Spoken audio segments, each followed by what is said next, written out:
Today was rough. Well, I suppose every day is rough. Sitting in the slime and filth of the trenches, sometimes knee-deep in water for patrols. After it rains, we have to shovel out the mud that's been pulled out from the sides of our trenches. The rations consist mostly of stale bread, beans, soup, water, and some poorly ground coffee. When morning comes, it'll all start over. More recruits coming to replace the dead in vain. The low, dull roar of engines and cannons. Another day in the trench, waiting for our rotation.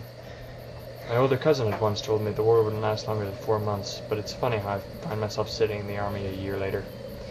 I wonder if I'll ever live to see the end of the war, but then I push the thought aside. A man must not think of such things if he wants to survive in the trenches.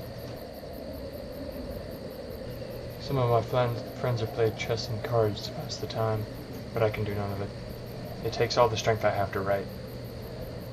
Most nights I can't sleep, hearing the shells fly overhead. It's a very disconcerting noise. The older men here seem mysteriously invulnerable to the shells.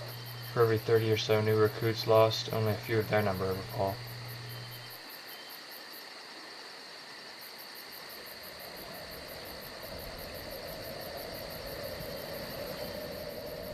After a day of marching, I know I should rest, but I also know I won't sleep. All I can hear in this silence is the sound of shells, the dying screams of good men, German and French, echoing in my head. It's the thing I realize in this godforsaken place. Out in no man's land, we all die. Just as lonely, just as hopeless and doomed as every poor soldier who ever came before and will come after us. Only our uniforms, our name tags, will show we were ever different.